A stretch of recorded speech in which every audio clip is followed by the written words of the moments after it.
Well, it appears from some newly released Ukraine emails that there was a lot more spying going on by the Obama administration. And we're also going to talk a little bit about how Democrats are already gearing up for how they're going to respond to a Trump win. And also, I've got a post that has some interesting information about the CDC and some of their rules that were altered a little bit for our present time period. So stick with me, folks, and I'll be right back.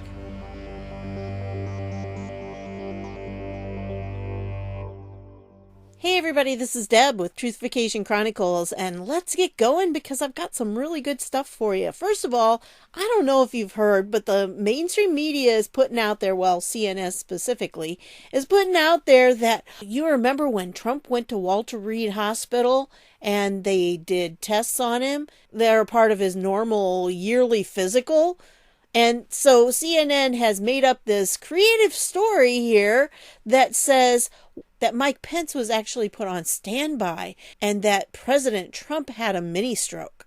And it's like, no, not true. So this is what President Trump had to say. Mike Pence was never put on standby and there were no mini strokes. This is just more fake news by CNN, a phony story. The reason for the visit to Walter Reed, together with the full press pool, was to complete my yearly physical. Short visit, then returned with press to White House.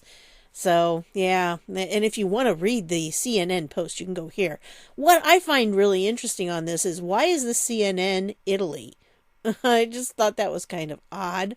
And so, yeah, this is according to New York Times reporter Michael Schmidt's forthcoming book. Yeah, I'm not spending money on that book. So anyway, I just thought I'd share that with you. You might have already heard of it, but hey, I got a poll here for you. If you want to go and voice our support of our president, you can do that. It should have a few hours left. It has 15 hours now, but I'm recording this like very late Tuesday night or early Wednesday morning, which however you want to look at it. And so I don't know how much time will be left, but if you get in there early in the morning, you probably will be able to vote on it.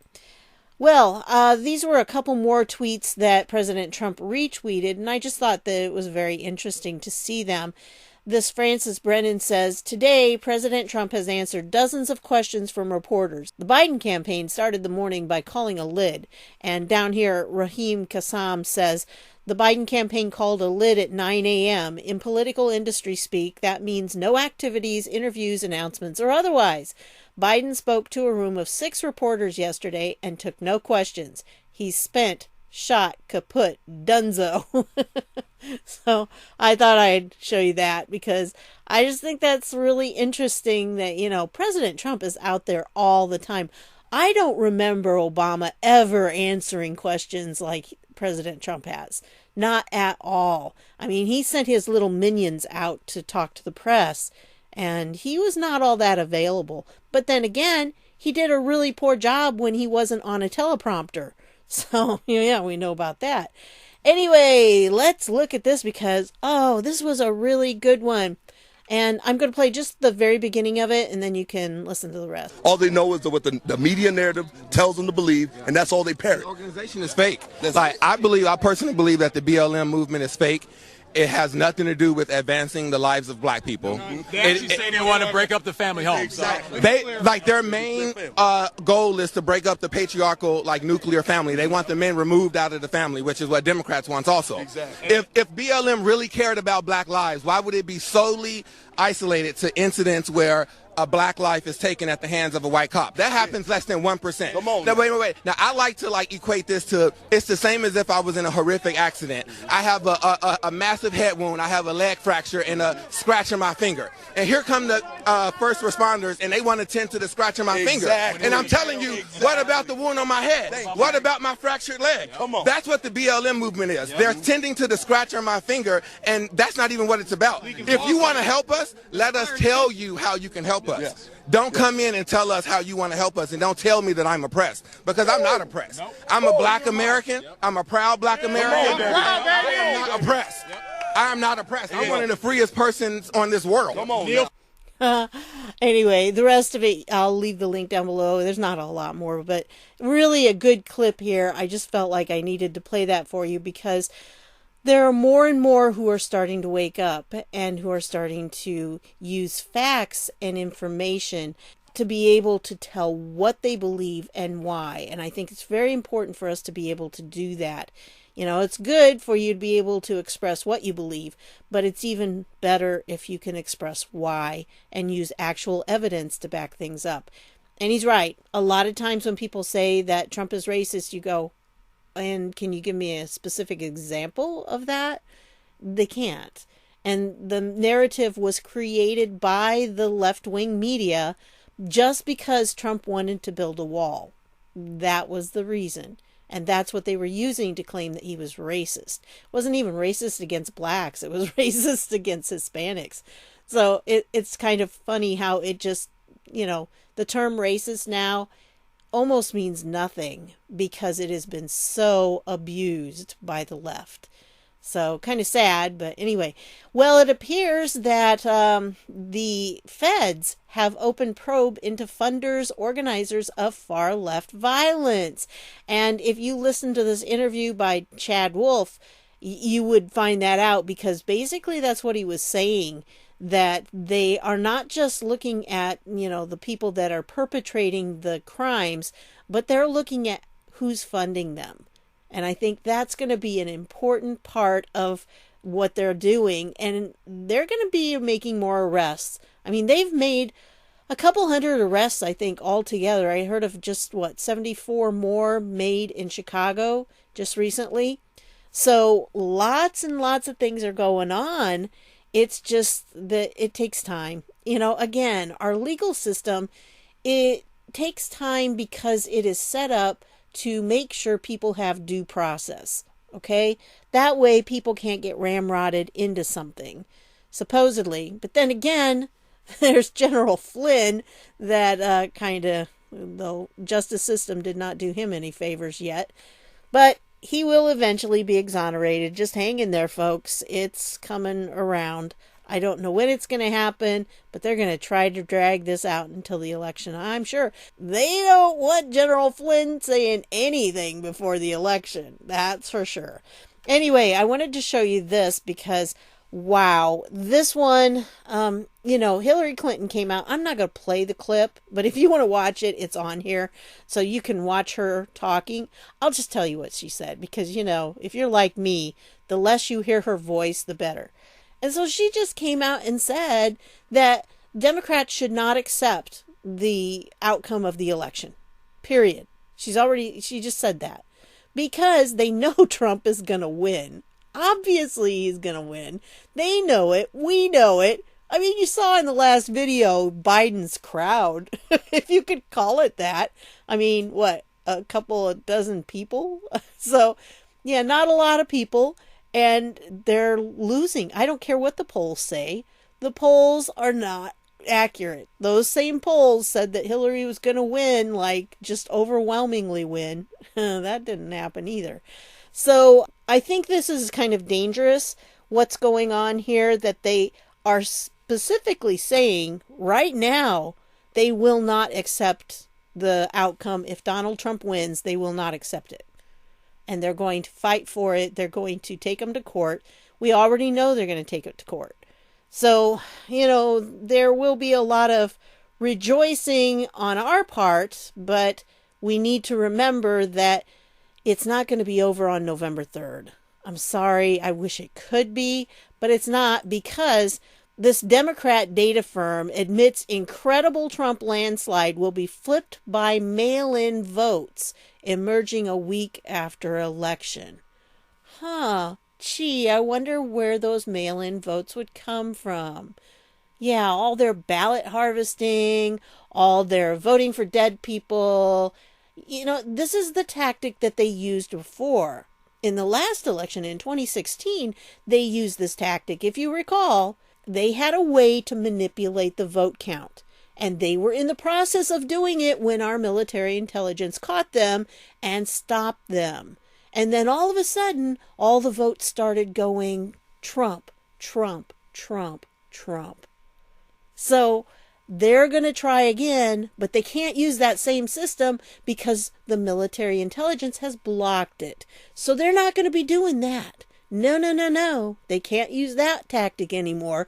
And that's why they need the mail-in ballots so bad, because they don't have that other tactic at their disposal. What they used to do was they'd wait until all the Republican districts had already called in and put in their vote counts. And then they would go into the blue districts that, like for instance, everybody knows Detroit's going to go blue. But how blue it went, that was the key. So they would wait until all the Republican precincts had already called in, they had their total numbers. Then they just manipulate the numbers in a Democrat area so that they were big enough that they would then take the whole state. And that's what they were counting on, I think, when they passed these voter things. These different states said that their electoral votes are going to go to whoever gets the popular vote overall nationwide. So I think they're going to be quite surprised. Let's just remember this, because I'll leave this article down below. You can read about it. It's kind of scary that they're already saying it. I mean, they're not even hiding the fact that they're going to do this. Just irritating. And, they are definitely planning to upset the election. So just be aware of that. Keep it in your prayers if you're a praying person. All right, I wanted to point this out to you because Judicial Watch got some more FOIA documents and their emails from the Ukraine people, the American people in Ukraine that were running our embassy and everything. So yeah, Yovanovitch, George Kent, and all of those. And guess what? The State Department monitored 13 American social media in possible legal violation. So, if you look at this, officials at the U.S. Embassy in Kiev ordered the monitoring of 13 prominent American social media accounts during the early days of the Ukraine scandal in spring 2019, and later were informed their activities potentially violated the Privacy Act, according to State Department memos made public on Tuesday. Now, granted, these were not people that were technically under the Obama administration, but we are dealing with a shadow government here. And these were people that Obama had put in there, I believe. So, yes, they were definitely working against our president, because look at the list of people. Well, I'll show you the actual list. There were 13 individuals on the list. Here's the document itself, and there's 374 pages in this. A lot of it's redacted, well, here and there. So there's, things we don't know about, but these were the people. They had Hannity and Ingram and Giuliani and Bongino and Sebastian Gorka, John Solomon, Jack Posobiec, Ryan Saavedra, Sarah Carter, Don Jr., Michael McFaul, and Lou Dobbs, and Pamela Geller. So yeah, they wanted to make sure they knew what these people were saying about Ukraine. So below are some of the Twitter users with large followings whom we've seen tweeting on and or discussing on TV Ukraine-related issues over the past several days. They all have verified Twitter accounts that should be pretty easy to spot. And what they were using was a program that would scoop up all of these certain people. I mean, you could put in which people you wanted it to scoop up and collate all that information and then distribute it to various people on the list. So that's what they were doing, and it's not legal. It wasn't legal at all. So, in fact, back here you have, down here, sorry. This was by May 15th, 2019, a redacted digital media associate for this group here advised the State Department of legal issues related to monitoring social media, suggesting the automated targeting of Americans violated federal law. Going to chime in here, so regarding the influencers, there are some legal implications of making a list of Facebook influencers, of Twitter influencers, since they are technically private citizens, even though they're publicly on the internet. And we cannot compile them into a list and monitor what they are saying using a third-party application without their knowledge. the email read. To see what they are saying, you unfortunately need to use the old school way and manually go to their feeds and view that way. Cumbersome, but it's in compliance with the Privacy Act of 1974. So they knew what they were doing was illegal. And so anyway, it's just kind of an interesting article here. And then again, if you want to look through all of the different things, see, like I said, a lot of them are redacted. And at the very beginning, you see these codes up here, like this is a B6. If you go to the very beginning, it tells you what the codes are, and the codes will tell you why that particular item was redacted. So it'll tell you if it was like national security or ongoing investigations or, whatever. But yeah, this is what they were doing. Would you be able to add those high profile usernames with us too? Would be good to have as I set things up. So yeah, they were setting it up and that's what they were doing. It's just kind of crazy. So they were looking for these particular things. It was like, so Yovanovitch, who was the U.S. ambassador to Ukraine at the time, was going to use this program to spy on people to find out who was talking about her. Yeah. So those were the items. Oh, look, Ukraine Soros. They were going to be looking for that too. So very interesting stuff that came out in this release. Well, I wanted to show this to you. Now, I cannot say, there's no sauce on this, so I guess I need to assume that it's from the actual Anon that wrote it. So I don't know, but this is a very interesting article here, or post, or whatever. Did the CDC just admit wrongdoing? You decide. There are 4 key pieces of information to help Americans understand the significance of what the CDC admitted on August 26, 2020. For 6% of the deaths, COVID-19 was the only cause mentioned. For deaths with conditions or causes in addition to COVID-19, on average, there were 2.6 additional conditions or causes per death. And, so most of them had 2 or 3 comorbidities. And so for 17 years, the medical examiners, coroners, and physicians have been using nationwide guidelines for reporting fatalities with comorbidities. The guidelines were published by the CDC in 2003 and have been so effective that they haven't needed to update them. These guidelines are known as Medical Examiners and Coroners Handbook on Death Registration and Fetal Death Reporting and the Physician's Handbook on Medical Certification of Death. Okay, so these were documents that have already been out there since 2003. This is what they've been adhering to. Now, that's a long time, actually, On March 9th, the CDC admittedly knew that the highest risk and greatest number of fatalities would come from Americans over 60 with comorbidities. Did not make the data collection on this a point of emphasis nationwide. As a result, and as we have been reporting on weekly since April 5th, 2020, which I'm not sure, again, because of that right there, it indicates to me that he got it from somewhere, but I don't know where the source is. Okay. Since April 5th, 2020, only 7 states are currently publishing data on comorbidities in a way that can be analyzed statistically. So if they knew this was going to be the issue, why did they not focus the statistics on those factors? But they didn't, because they wanted to hide what was going on. If the CDC knew then why wouldn't they make the collection of this data a point of emphasis nationwide? Instead, on March 24th, the CDC decided to discard the use of the medical examiners, coroners, and physicians' handbooks that have been proven and in use for 17 years, in favor of an unproven new method exclusively for COVID-19 that both emphasize COVID-19 reporting at the top of Part 1 of death certificate reporting, while also de-emphasizing comorbidity reporting by relegating it shockingly to Part 2 of the death certificate. Now, I'm not going to read all the rest of this because it does go on. It's kind of long. But essentially what they're saying here is that they should have put that the people died of the comorbidities and that the COVID was, relegated to second place. And that's not the way it's been reported.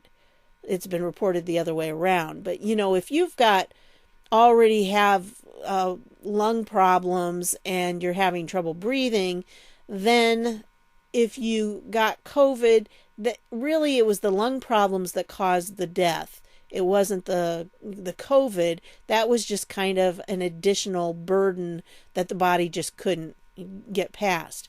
But if you go through this, I mean, it lays it all out here. Seems to me like this is something that will definitely have to come out. I hope so. And if you go down here, like I said, it's really a long post. That's why I can't read it all. This is the only thing I saw in it, but because of the dots, it's not going to come up right. So I can tell you that. But anyway, how unscientific and illogical can the CDC be during a crisis? Telling medical examiners, coroners, and physicians that COVID-19 will be the underlying cause more often than not. And if the decedent had other chronic conditions such as COPD or asthma, that may have also contributed. These conditions can be reported in Part 2, which would make them the secondary cause, not the primary. The CDC is directly saying COVID-19 will be the cause of death, even if it is only presumed to be present, and that comorbidities will be the contributing factor of death, even though this is in direct conflict with their 2003 published handbooks. This is Exhibit A for how to inflate data, control the data, and in doing so, control the narrative that has created so much collateral damage in our country. I wonder how we would all feel about this if the CDC had simply used the proven system for reporting cause of death. I wonder how many jobs, small businesses, and most importantly, lives could have been saved had they not inflated the data using unproven guidelines exclusively for COVID-19. So again, I'm not sure if this is a blog post from somebody or if it's just this anon, but this was a chart that goes with it. So I do think that there's some really interesting things in there to think about, because if they already had these established handbooks that indicated how deaths were supposed to be reported when there were comorbidities and an illness, and in there they talk about the H1N1, so how they handled it then is different from what they did this time. Why? There has to be a reason. And again, you and I know the reason. We know that they were just trying to ramp it all up. But anyway, so I'll leave the link to this down below. You can read the whole article. I thought it was pretty good. I'll check to see, again, before I upload everything, I'll check to see if I can find where that came from, but I'm not sure. All right, this comes from Tennessee, and this is one of the state representatives.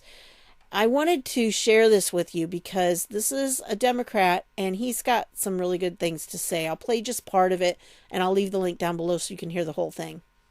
And you know, people continue to refer to this, but I saw it. I saw men and women stand with courage and integrity and class, and they changed the world.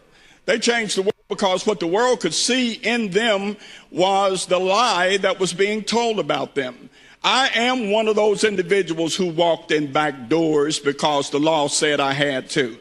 I'm one of those individuals who rode on the back of the bus on the back seats that were not cushioned because the law said I had to. I went to the water and drank colored water because the law said I had to. I went to a school where everybody looked like me and the country was divided and segregated because the law said that I had to. So all of these things we continue to refer to are the things that me and my generation lived. We saw it for ourselves. We're not reading it in the history books, but we lived it. I went with my father when he and our neighbor got one of those I am a man signs and went downtown Memphis and watched him stand there proudly with Dr. King and other men and women, black and white, who had enough courage to stand up against what was wrong. And the way they did it, they had on their suits, their shirts, their ties, hats, and if it was cold, their overcoats. They locked arms and they marched peacefully. And Dr. King stood for that which was peaceful.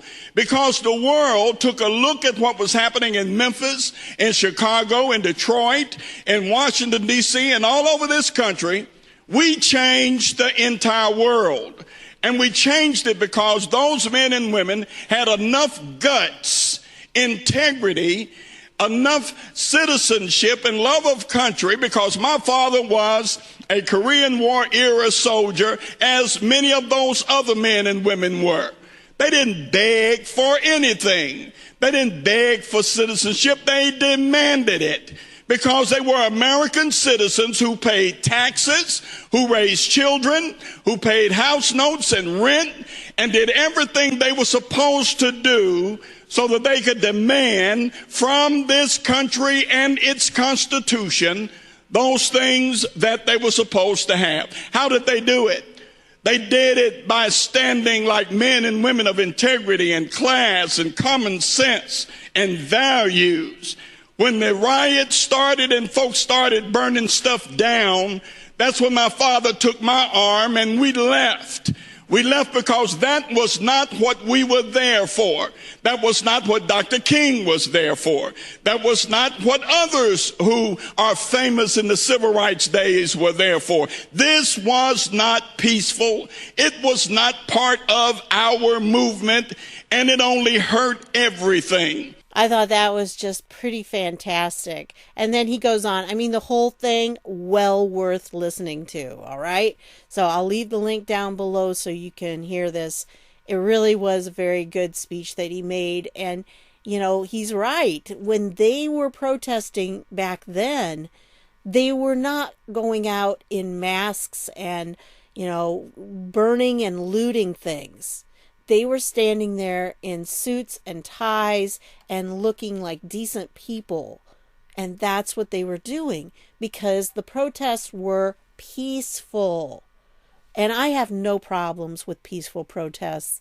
You know, I may not agree with whatever is being protested, but I definitely believe that we all as Americans have the right to peacefully protest. But when it comes to doing criminal acts, at that point, you've crossed the line. You're no longer a protester. You're a rioter, and that deserves justice. So that's my opinion on that. But again, watch this whole thing. It really is good. This was put out by MRC TV. They found it. They come up with some really good stuff at times.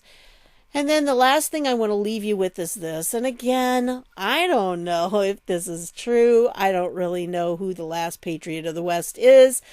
But I will tell you that I think it's probably accurate. I hope it is. And he says, what if I told you one of the guaranteed 3 will be indicted before Friday?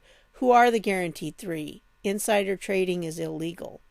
I don't know. Sounds interesting. And who do you think the guaranteed 3 would be? Now, the insider trading part, I'm not sure how that fits in. If it's, my guess would be like Comey or Brennan or Clapper or one of those. But, you know, I don't know. And there was somebody, who was it, posted a dog, another dog passed away picture. So you kind of got to wonder who they're talking about this time. But anyway, so I just wanted to share those with you. And who are your guesses for the 3? Who do you think are 3 that definitely will see jail time? So I'd be interested to hear. And who do you think might be somebody that's indicted before Friday? Wouldn't that be great? I would love to see Comey indicted before. I'd really like to see Brennan. Brennan would be my top pick. That's who I'd like to see, because I think Brennan was at the heart of most of this. I mean, Comey was too, but I really think Brennan was big.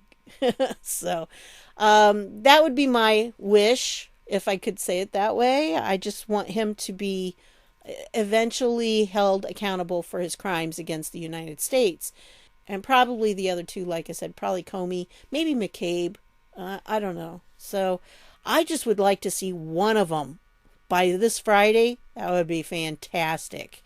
So anyway, well, if it happens, then Friday night, we'll talk about it in my premiere. Okay? Remember, the premiere, it's not that it's any fantastic big long movie or anything. It's just going to be a regular video that I put out. But it gives me the chance to be in there in the chat with y'all, so we can all chat together. It'll be 9 o'clock Eastern time on Friday night. And I don't know what the topic's going to be because I don't know what's going to happen between now and then. So I'm going to look for something. I'll try to find some good tabs and everything to put together some kind of video for you. And we'll sit and chat, okay? So that's what I've got for you on this one. I want to thank you for stopping by, and I'll see y'all later.